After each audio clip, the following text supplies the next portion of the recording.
When people in the States ask me why I go to Romania, I say it's because, bottom line, professionally, it's the best journalism conference that I go to anymore, and probably better than all but the last of the few Neiman narrative conferences. So I hear people here talk about Romania having this victim mentality, but there's nothing that I see in this room that's about being victims. You guys are onto something, and I want you to own it. So thank you for this. And then I also have to say, I am so screwed. I don't do card tricks.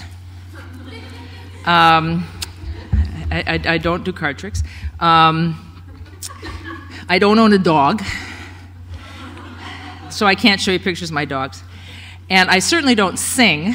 As a matter of fact, the last time I tried to sing, I was in the car with my high school and college boyfriend, who has a lovely voice and was at the time in college singing for the Notre Dame Glee Club, which is a big deal back in the States. And we were driving down a road somewhere, and he stopped the car. We were in the middle of the country where we grew up, in farm country, and he stopped the car and he looked at me and he said, "I love you, but if you don't promise to stop singing to the radio, you have to get out of the car right now." I have not attempted to sing since. There are so many themes that we went through this morning that I kind of scratched what I was going to tell you, and I'm going to sort of cobble together something because I want to reinforce those themes. I'm very aware that I'm between you and wine, and so I'll try to reinforce them briefly. I was a newspaper reporter, so I don't usually get 8,000 words or even 800, so maybe I can do that. Mostly what I want to do is tell you some stories, because that's what we do, and I'm hoping that these stories help you understand what the benefit of doing this work is, or the value or the privilege of doing this work is. I want to start by telling you a story about Bill Doran. This guy's name is Bill Doran Jr. I met him 27 years ago. There was a short story in the newspaper on a Monday morning that said he had been fired, dismissed from his job as the priest and the head of the Newman Center on a state college campus in Minnesota. Newman Centers are where the Catholic Church establishes a presence on state university campuses. And the story said, very brief, said that his followers, his supporters, he was very popular, were staging a demonstration that day in front of the bishop's residence to demand that Bill Doran be reinstated. And it hinted that the reason Bill Doran had been dismissed from his job was because of something he had written in the diocesan newspaper in which he challenged the church's approach to the issue of AIDS and homosexuality and the way it dealt with other disenfranchised people, divorced people, homeless people, non-Catholics. This was in the middle of the 1980s in the United States, and Minnesota happened to be one of the hotbeds of gay rights challenges in the U.S. Very conservative on one hand, socially progressive on another. So we figured it was a story. My editor sat me down and he said, "I want you to go up to St. Cloud. This guy's having a press conference and I want you to figure out what's going on." So I headed up to St. Cloud, about an hour away, and there were about 35 people at this press conference for a priest who had been fired. And all of my colleagues from the other media are standing around, and because I had been covering gay rights issues and AIDS for quite a while, they looked at me, and before he came out, they said, "Do you think he's gay?" And I said, "Gosh, I don't know. I'll see if he's wearing the neon." And they're like, "Well, but you're the one who can tell, right?" And I said, "Yeah, my radar is really good, but I'm not sharing with you jokers." So this guy comes out, right, and everybody's wondering one thing: is this guy gay? Is this guy gay? He doesn't say anything. He gives a press conference. He's a priest in good standing. He goes back to his office after 10 minutes. He takes no questions. The rest of the press goes to the demonstration in his honor. I stay at the rectory where he gave his press conference because I wanted to talk to Bill Doran. I wanted to talk to Bill Doran. Now, the obvious question is Bill Doran gay? But Chris talked this morning about the idea and then the theme. And my question was more, why would a guy stand up knowing he was going to sacrifice his career for an issue that was a no-win for him?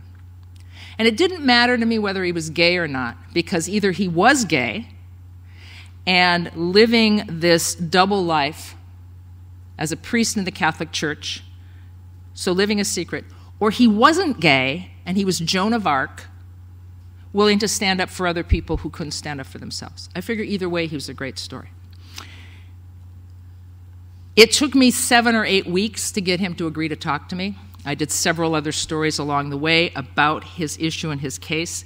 And then I finally wrote a story about him with his cooperation. And the first line of the story was this: from earliest childhood, Bill Doran Jr. knew 2 things. He wanted to be a priest, and he was gay. Bill Doran was not only dismissed from his job at the Newman Center, but because of my story and other events, he ended up being tried in a Vatican tribunal. He's the only American Catholic priest to ever get tried all the way up to the Vatican. And in the end, he was excommunicated and defrocked. He was expelled from the church he loved. He tried to get ordained in the Episcopal Church, and they wouldn't ordain him, not because he was gay, but because he had become public. There was too big a spotlight on him. I tell you that because I think it's important that we own the fact that stories do make a difference in people's lives. Tom asked the question this morning, why do we do this? Does it matter? Is there a worth to what we do? And he says he doesn't have an answer. I think it's not important to have an answer. I think it's important to keep asking the question, because in our world, the questions are much more important than the answers. I have a few years on a lot of you, and what I've learned is I have no big answer, but I've come over and over and over again to small answers, and the small answers about whether what we do matters and how it matters and why it matters tend to be embedded in individual stories that play out in ways you would never, ever imagine. So I'm going to tell you a few of those stories. I want to do this, since we're also supposed to be about craft, in the form of an essay, structure of an essay. You just heard the lead or the opening. Section 2 is the summary or the theme. We are part of a continuum as storytellers. Christian said this morning, we live in story, we dream in story, we understand our past and our future in story. And that means we always need to be seeing stories, telling stories, sharing stories, hearing stories. If you do any form of storytelling or communication for a living, whether you're a documentary filmmaker or a songwriter or a communications expert at a company or a journalist, your job is not just to go through life, notice things, maybe let life happen to you. Your job is to see the story and share the story, because the story is the reflection of the continuum that we are and that we live as human beings. Cynthia said this morning that there are all kinds of journalism that matter, and I agree with her completely. Journalism is really a constellation, and the question is, what is our North Star? And for me, the North Star for stories, all kinds of stories and bright lights, has more to do with the center of humanity that they have, whether they're an investigative story. The story about the little girl who goes, the 14-year-old who goes to a party with a 16-year-old family friend. He seduces her because she's 14 and he's 16, and any of you girls who were ever 14 know what it's like to hang out with the 16-year-old boy. He gets her into a room. 20 minutes later, he walks out waving a condom that says, "Score." She goes home devastated, and her family practically falls apart. They pull their life together. 2 years later, she's sitting at her bedside doing some homework, and her little princess telephone rings, and it's the boy. He had been hustled away from the state when the family charged him with statutory rape by relatives who got a smart lawyer and sent him to another state until he was old enough to avoid the law. We wrote that story, but we wrote it not to tell the narrative of one little girl who was crushed by a terribly traumatic incident. We wrote it to change a law because there was a loophole in the law. Could tell you the story of the zealous animal rights activist, head of the Humane Society in Minnesota, who gained a big name for himself running around shutting down puppy mills where they just basically turn out dogs constantly. Thought he was a good profile. I rode around with him for several weeks.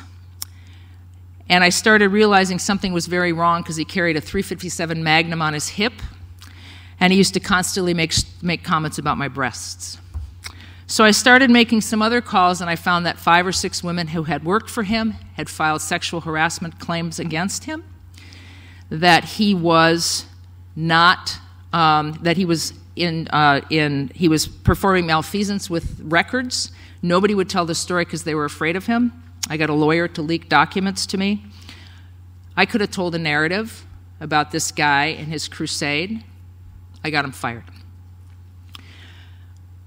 Stories can right wrongs, stories can change policy, stories can do all kinds of things. And that's the bread and butter of what we do, public service journalism in the United States. The question is, where is the human center for these stories?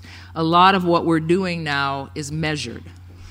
In this world that we're in, everything has to be measured. And it's usually measured by analytics, by clicks, by stickiness. How long does somebody stay on your website? Publishers all over are terrified that people aren't reading them because they don't know how they're going to monetize human stories, the stories that we do. If you go through newsrooms in the United States, a lot of them have a big digital board on the wall, and they'll pull up something called Chartbeat. Do you have Chartbeat here? Yeah? Chartbeat is this thing that measures moment by moment by moment by moment who's reading your story. And if you go to operations like Politico or Reuters, they're literally watching Chartbeat and competing with each other to get at the top of that chart. That's all fine and good, but I want to, chapter 1 in my essay, talk instead not about stories that change the chart on Chartbeat, but stories that touch the world. This is amorphous stuff because it can't be measured. It can't be measured in any way that allows it to be monetized, which of course is why people in the US are so freaked out about what's going on with journalism. Tom mentioned this conflict between this incredibly robust time for long form, this lusting for long form, but this absolute collapse of the financial institutions that would support it. And what do we do about that? I think what we do is just keep telling stories. And we learn to tell them better, because I can't fix those things. All I can do is focus on what I know how to do, and that's tell stories or help other people tell stories.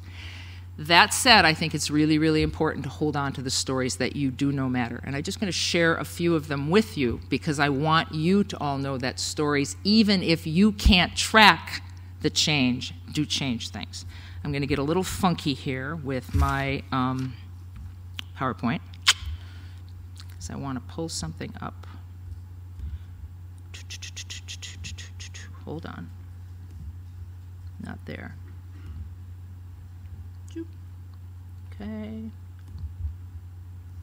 I apologize. I've never quite known how to do a hot link in PowerPoint really elegantly. This is a story called In Her Mother's Shoes. It was done by a reporter named Paula Bach at the Seattle Times, and it was done on the 20th anniversary of World AIDS Day. There is an organization in Seattle called PATH. I don't know what it stands for. And it gets funding from the Gates Foundation. Gates Foundation is doing some of the most aggressive work around the world to try to combat AIDS.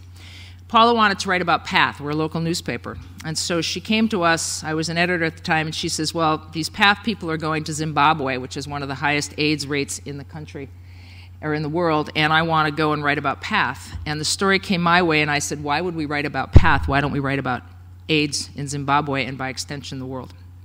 Not a local story. We figured out how to make it local. What Paula ended up really wanting to do was to write about women and how in Africa, unlike in the United States, where AIDS started and was primarily a disease in the gay community, the Haitian community, drug-using community, prostitute community, in Africa, the highest risk of AIDS is coming of age sexually as a woman and then getting married. That's the story she wanted to tell. So we brainstormed a little bit about what it is she could look for when she was there. And I said, well, ideally, you would find 3 generations of women. She says, well, that seems kind of ideal. And I said, well, just think about it. She got there, and sure enough, she and Betty Udison, the photographer, found a family. Katie, the 54-year-old matriarch of the family who had 12 children. Her daughter, Ruth, who was 24. Her husband had already died of AIDS, and she was now very sick with AIDS. And baby Martha, age 6. She wrote about this family, and now I'm not going to be able to... Is it remotely possible to call up a Word doc while I have PowerPoint up? Ah! There you go. Whoa, that didn't work. Hold on. No, I'll figure it out. Don't worry about it. They'll be patient with me, unless I can't get out of here. Escape. I'm hitting escape. Really, I am. It won't escape. Why won't it escape? I thought this would work. Oh. Let's try this. There we go. Oh. There, okay. I just want to read you one little, that's Brenna, I don't want that.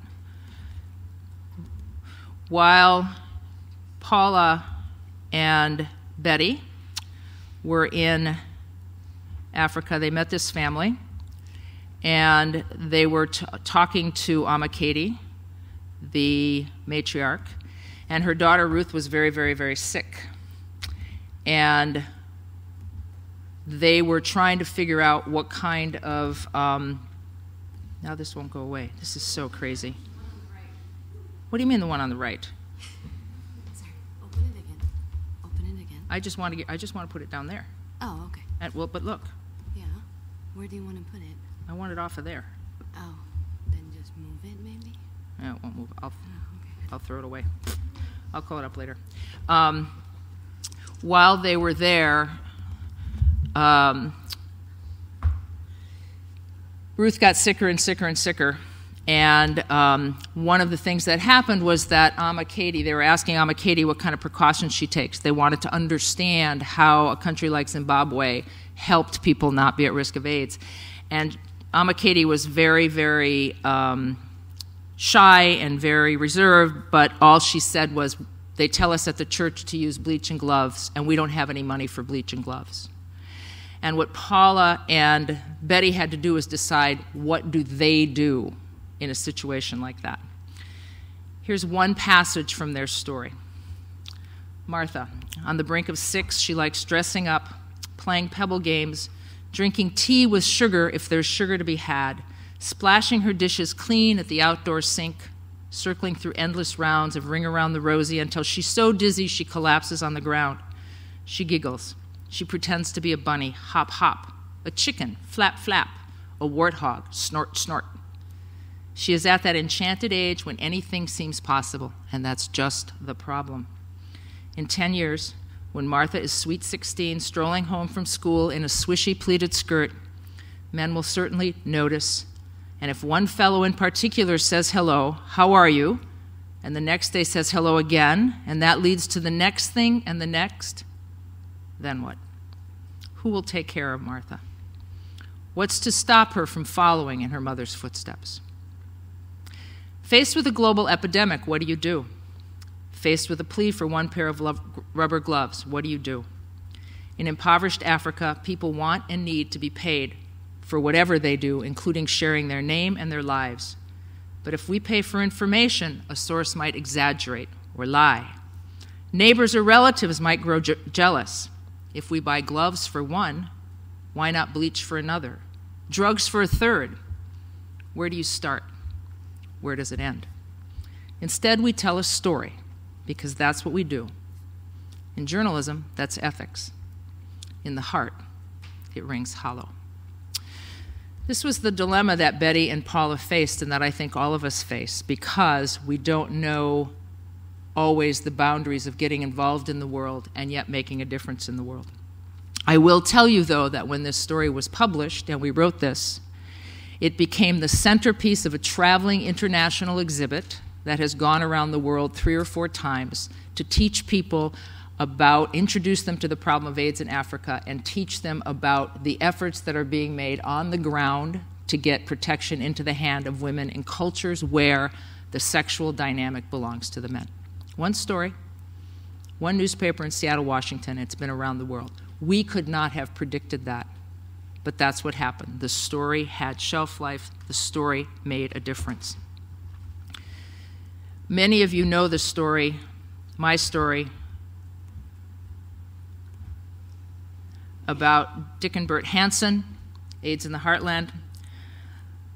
I'm not going to go back through it chapter and verse, but if you talk about stories that touch the world, this is a story I would have never predicted would have touched the world the way it has. Dick and Bert fell in love in the middle of the apex of the AIDS crisis in the United States, in the middle of conservative farmland. They had the courage to tell their story out loud. We wrote it as it was happening. It changed several people fairly immediately, including their families. One family to the good, family that became activist about going to small schools and churches and communities and teaching them how to deal with AIDS, insisting that churches welcome AIDS patients, hospitals getting training to deal with AIDS patients. One family was irrevocably destroyed by it, and for the next 25 years they have not spoken to each other. Two brothers on one side, a sister and another brother on the other side. Brother and his wife were divorced over it. It had all kinds of ripple effects in that regard. But then it started having other effects, including causing my newspaper, where we ran this story, to be the first one in the nation to include gay partners as named survivors in obituaries. We didn't set out to do that. But how do you write about people for 14 months and then when one of them dies, you deny him? We changed the policy. I don't know that there's a newspaper in America now that doesn't include surviving partners. If I could track this, I'd put this story and these issues on the continuum that has now led to gay marriage in the United States. It's not what I set out to do. I simply set out to have people understand what life was like for people living with this disease in the middle of this much revulsion and discrimination. So stories that touch the world. Can't measure them, there are no analytics, but if you watch and you wait, things happen. Subhead, stories that touch the subjects. I mentioned that one of the families in AIDS in the Heartland was fairly destroyed by this story. I mentioned that Bill Doran, the priest, lost his job and his standing in the priesthood. There are other ways, though, that stories touch subjects, and we have to know that we do affect people. I think any journalist who says that we take a hands-off approach and we don't affect the story is denying reality. Sometimes those effects are really surprising and really sweet. A story I did several years ago about a man who lost his wife and daughter in a pipeline explosion. Pipeline burst outside their house, caught fire, middle of the night. His wife grabbed a 7-year-old daughter, ran out the front door. He grabbed an 8-year-old daughter, ran out the back door. Wife and 7-year-old ran into a fireball. Father and 8-year-old ran to safety. I got an interview with the guy after about 8 days. Everybody wanted to know why that decision was made in that house. That one moment that changed everything. Forever. He wouldn't talk to the press. I finally got an interview with him. I did a story about what happened that day, why they made that decision, what the effect was. And one of the ways I got that interview was by letting him know that if he talked to me, because there was so much curiosity about his case, we could put the story over the wires and he wouldn't have to talk to anybody else. All of the press would have access to it. 2 days later, there was a promo on television for an interview that television was going to do with him. And I called him up and I said, WTF? I didn't think you wanted to talk to anybody else. And he said, well, I had a good experience with you and it surprised me, so I'm going to let one TV reporter in. So one story in the paper, one story on TV. Widow, 8-year-old daughter. Floods and floods and floods of mail because of those two stories. And one of the letters that he got was from a woman who had lost her husband and one of her 2 children in an accident 2 years before. And she said, I know what you're going through. I don't mean to impose. I found myself very lonely and resistant of help at first, and then I finally found some support groups that were really helpful, and if you ever want to talk or have that information, just let me know. They've been married for 20 years. A story did that. A story did that. We have to trust that stories do touch people. And they touch the subject too, and that's the balance. Tom talked about respecting and honoring the story of the individual that you're telling about, but we also have to respect the reader, and there's the tension, is when do we say what and how much do we hold back? I think the other part, though, that I really want you to hold on to as you go out of here is the fact that, subhead, there are stories that touch us as the storyteller, that change us. And when we are changed, it's possible that we finally find stories that are worth telling so we can help change other people without having an agenda in what that change is. Again, what I'm urging you to do is to own the reality and the impact of what we do, trust it, and not deny that it happens, because then we have to be responsible for it. AIDS in the Heartland, of course, touched me. 25 years later, I'm still telling the story around the world, and I have become a very close friend with the niece of Decât, the first of the two men who died in AIDS in the Heartland. She now lives in Washington State. She's written her first book. She's an incredible photographer, and she went back and reconciled with her parents who have long since divorced after she finally found the story AIDS in the Heartland. She never knew what had happened to them. She never knew why they were always screaming at each other. She found my story online. She read it. She called me up. I sent her an original copy, and she went home, and she has now reconciled with her family. I was in a Kurdish refugee camp after the first Gulf War, and I was in a hospital that the Canadians had taken over. Thank you, Canada. To take over, rescue this hospital and create an actual hospital, because it had just been turned into a hellhole. And when we were there right ahead of the military that created the demilitarized no-fly zone, and they had cleaned out one room in the hospital. The rest of the hospital was full of corpses and bodies, and I mean literally mattresses covered with feces, and the place was rats everywhere. They had one room that they had cleaned out. And I went in that room, and there were 18 people in that room, most of them people with tuberculosis and cholera and other things. And in the corner was a young woman, and next to her in a bassinet was a little girl, a baby, an infant, 1 day old. And I sat down with a translator to interview her, and at some point the young woman looked up at me with tears in her eyes and said, "Please take my child. Please take my child." To me, the war in Iraq was always about that baby, Zossan. I didn't take the child. I was tempted. I was 36. I didn't think I'd ever have any children of my own. I would have loved that baby. But that changed the way I looked at that situation, because it forced me to see through another prism. A lot of people ask, what is the most profound story, important story you've ever done? Tom again mentioned he's known most for Falling Man. I could tell you about AIDS. I could tell you about Africa. I could tell you about Iraq. I could tell you about Antarctica. I want to tell you very briefly about the story that oddly is most important to me. Several years ago, I got one of those classic newspaper assignments, yawn, snore, snore, yawn, to go do an anniversary piece for Veterans Day. It was Memorial Day, I think. And we always have to do these pieces, and they're usually pretty boring. And it happened to be the 10th anniversary of the end of the war in Vietnam and the 40th anniversary of the end of World War II. And I thought, what if I find a father and son veteran? So I went around looking, and I ended up talking to a Vietnam vet who was an activist and worked with other Vietnam vets who were coming back and struggling and having a hard time. The trouble was, even though I was just literally talking to him to try to get him to help me find other people. Cynthia's method of you get to the big hats and help me find somebody to talk to. Well, it turns out his father had been a veteran in World War II. The trouble was his father had been a veteran in the Pacific Theater, and the anniversary was actually a VE Day, Victory in Europe Day, not Victory in Japan Day. So I cobbled up another story, and then I went back to him and I said, could I tell your story? And he says, well, that'd be all fine and good, but you can't interview my father and me together. And I said, why not? And he says, because we only talk once a year, and that's at Christmas when I go home and we make peace for 2 hours for the sake of my mother. We haven't talked since I got home from Vietnam. So I said, okay, can I talk to each of you separately? He says, well, I'll talk to you, but it's up to my father, whether he does or not. So I sat down and I did a bunch of research on Vietnam, and I talked to this guy for quite a while, and then I got his father to talk to me. And here's what I learned. The younger son, Reed, was in a Sneaky Pete unit in Vietnam. Sneaky Pete units were the long-range reconnaissance teams that went behind enemy lines in small patrols to scout out where the enemy was.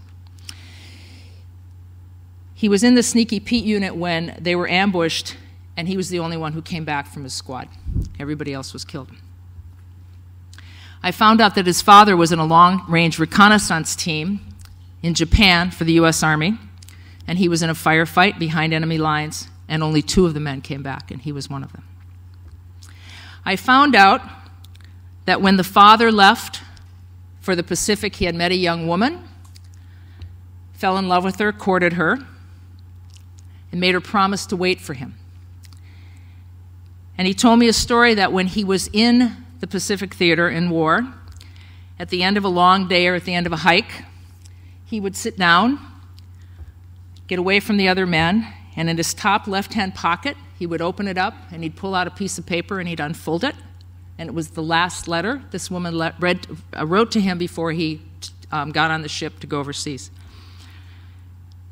He talked to me about the letter being creased to the point where the creases were splitting, having sweat stains in it from where it was in his pocket and where it fell, and salt from his tears. He read it every night. Came home and he married the woman. She became Reed's father.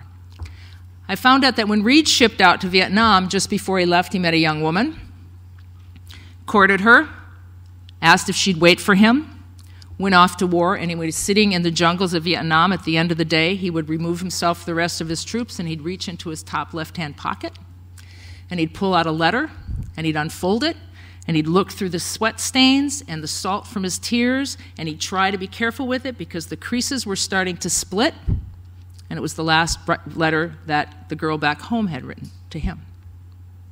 He came home, he married her, they divorced. The father and son told identical stories, almost word for word, and they had identical experiences, with one exception. One went to World War II and came back as part of the greatest generation. 40 years later, he still couldn't go into a bar without people buying him a drink. The son came home from Vietnam and was spit on and called a baby killer. And so he turned into an anti-Vietnam War protester, and the father never forgave him. I wrote my story, and I wrote it in passages about their parallel experiences, the father, the son, the father, the son, the father, the son. I contrasted the differences, but mostly I wrote about what was the same. They got together, they had dinner, they reconciled. Never won an award for that story. I don't know if anybody remembers it, but boy, it mattered to me because it made that difference. And if you can make that difference in 2 people's lives, what else do you need? Subhead. There are stories that get away, stories that go unreported, stories that we see and don't find time to cover. Part of the reason I love traveling around with other journalists is because I can see 52 stories and I'm hoping somebody picks them up and does them. Stories also go on without us. I write about a father and son, war veterans. I don't know what's happened to them since. Shame on me. I don't know what's happened to Martha back in Africa. I do know what's happened to Dick and Bert's family because I keep in touch with some of these people. But the thing to remember is that stories are part of a continuum and they do go on, and that's why we need so many of us to see them and constantly be telling them and not worry about where they're going, but to recognize that the beauty is in telling the story of the moment, and that story will do what it does if we tell it well and we honor it. And the best thing we can do to honor it is to not worry about where it's going or what awards it's going to win or what it's going to lead to or what the clicks are, but what the story is. Don't let the stories get away. Let the stories touch you I told the interviewing class this afternoon that one of the stories I did, we were talking about what do you do when you can't interview, when you don't have a translator, you don't have the language.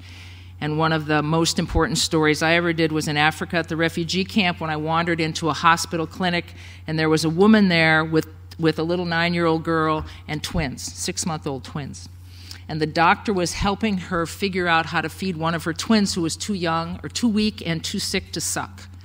And so he was showing her how to lean over to the baby's mouth and squeeze her nipple, drop by drop by drop, with breast milk. And I watched her do this for a while, and I realized she was in this very difficult position because she was bent over, there was no chairs, nothing like that. She had the 9-year-old over here who was scared, and then she had this baby on her hip. So I took the baby, and I sat for the next 12, 14 hours holding her other infant, who was healthy enough to eat. I could give it a bottle, letting the little 9-year-old sleep on my lap until the baby she was feeding, her nipples were now bruised and sore and bleeding because she was squeezing them so much to get milk out, and then all of a sudden the baby started to cry. The baby had gotten enough nourishment to cry. Babies crying is a good sign. That story touched me.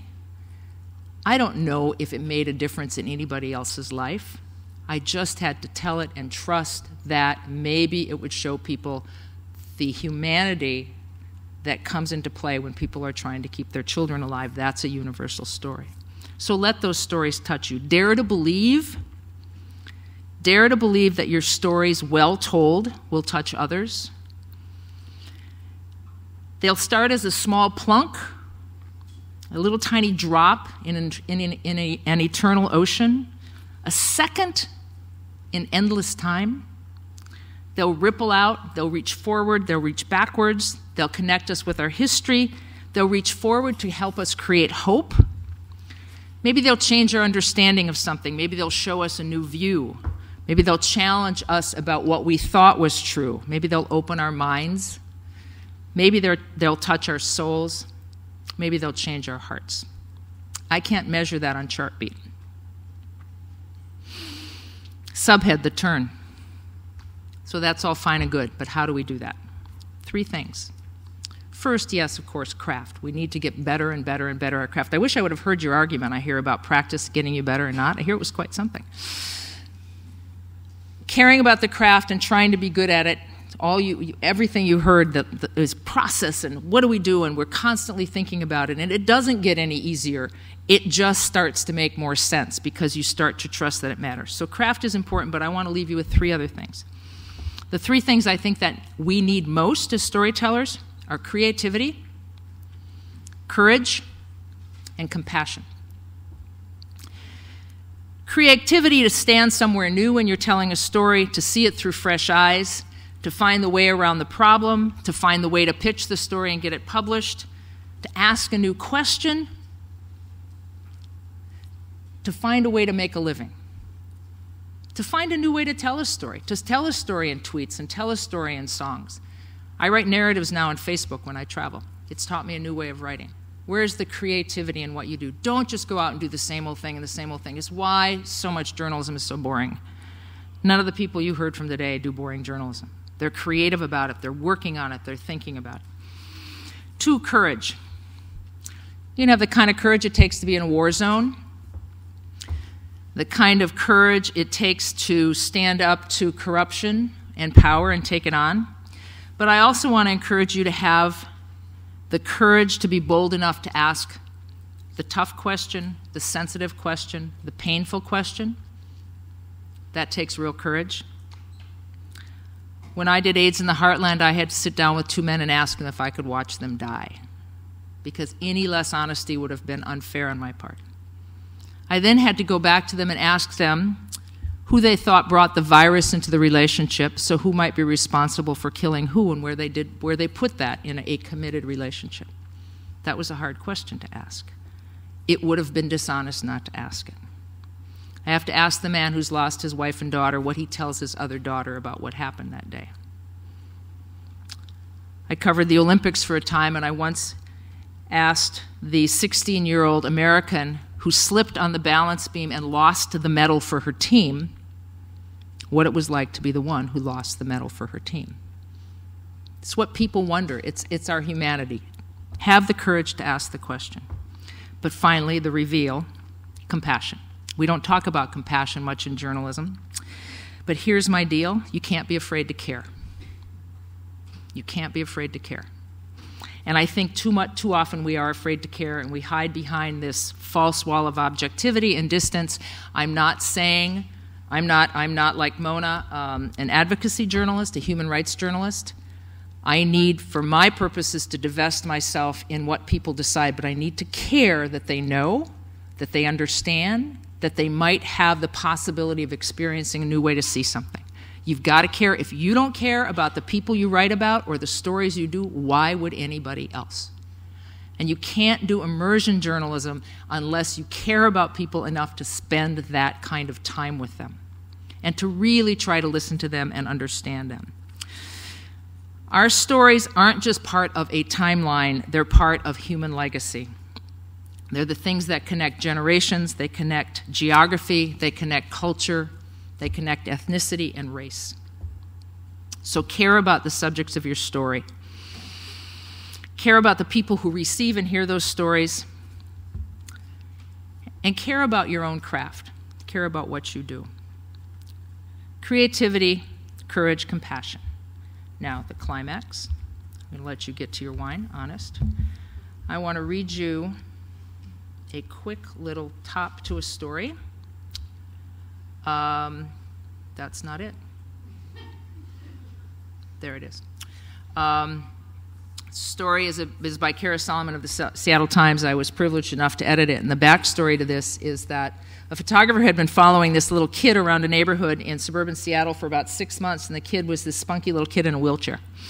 And the photographer got fascinated with him, and then we realized at the last minute that this kid was about to turn 13, and he was asked to throw out the first pitch at the Mariners baseball game. So suddenly we have a news hook, and we've got to chase this story.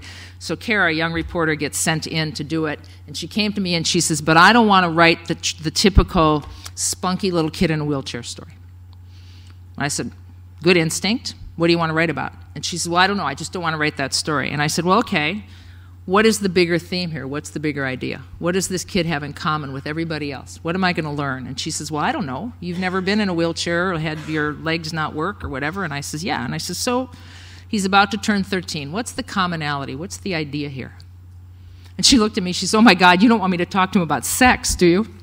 I says, well, he's turning 13. You know, he's starting to be that age. I says, find out from his mother if he knows about sex, but why not?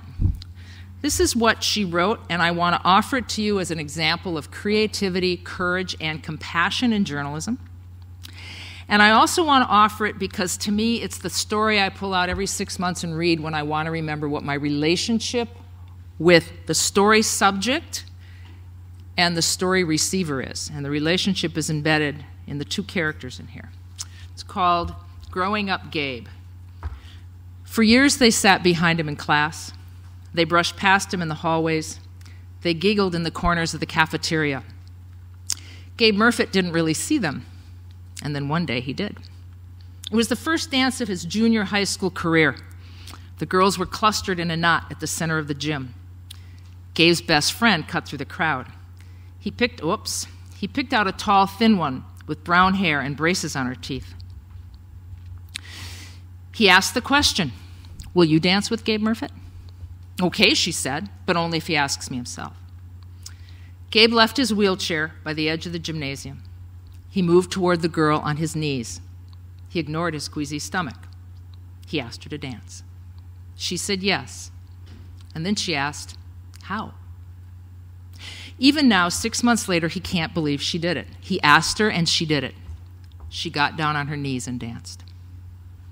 I looked over, and all these girls were staring at me, said Gabe, who asked her later for a second dance. They were looking at me like, how can he get a dance and we can't? Gabe Murfitt is ready to be 13, ready to pull away from his parents, ready to start dating girls, ready to become a teenager. But his body is not built for independence. He can't go to the bathroom alone. He can't dress himself in time to catch the morning bus.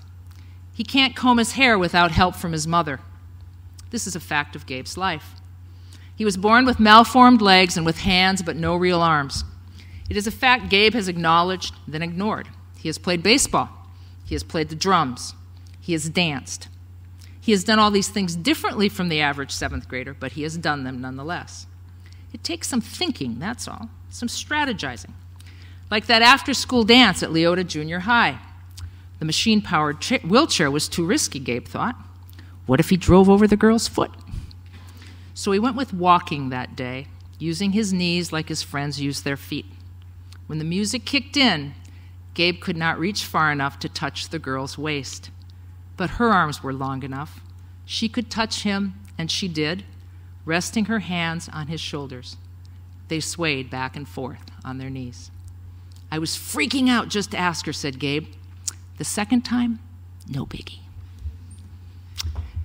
Gabe and this little girl, to me, show the kind of courage and creativity and compassion that I would like to think we as journalists can and should be showing almost all the time. They didn't flinch from reaching out to the other, and they figured out a way to communicate. And isn't that what we should be about? And just so you know, is my PowerPoint not going to work again now? I'm not going to show you that. It's different. This is Gabe, back when we did the story. You see, he basically was born with hands on the end of his shoulders, but no arms. This is Gabe 5 years later at his high school senior prom. Gabe just graduated from college, and he is now a motivational speaker being sought after by foundations and inner-city schools around the country. A story did that, because every time somebody calls him and asks him to do that, they cite the fact that they read from the story, or a teacher uses the story to teach. A story did that. Can't measure that with clicks. One last story to bring this home. I mentioned Bill Doran at the very beginning. The priest who arguably could say that the story I wrote about him pretty much ruined his life. Bill and I stayed in touch. I covered some of his Vatican tribunal. He ended up getting kicked out of the church. We kept in touch once in a while. Bill was a licensed therapist who started doing counseling of troubled children and families. He ended up opening a restaurant. He opened an award-winning restaurant, and then he eventually moved to Washington State, where I live. We saw each other maybe once a year at Christmas or the holidays. I got a call from Bill Doran 8 weeks ago. I happened to be in the hospital, and the phone rang, and it was his thing, and I was like, wow. So I called him, and he said, are you okay? He had no way of knowing I was in the hospital. And I said, well, yeah. I mean, I didn't say no, I wasn't. I just said, yeah, are you okay? And he says, well, we've been trying to send you emails, and you haven't responded. And I said, oh, well, I'm in the hospital, and I was overseas, and I may have missed them. I'm sorry. I said, what's going on? And he said, Norm and I are getting married on August 18th, and we want you to be there. I said, really? And he said, yes. We're getting married on the 26th anniversary of our first commitment ceremony. We had it a year after your story ran. And I said, really? And he said, yes. And as a matter of fact, we'd like you to be our witness. Would you be willing to stand up for us? And I said, you have much closer and better friends than I do. Why would you want me to do that? I'm honored, but you don't need to do that. And he said, because Norm and I talked about it, and you've been here since the beginning of the story, and we wouldn't be here if it weren't for your story. A story did that. Can't measure it in clicks, but that's what stories do, and that's what we as storytellers can do. Believe in them, trust in them, and believe in yourselves. Thank you.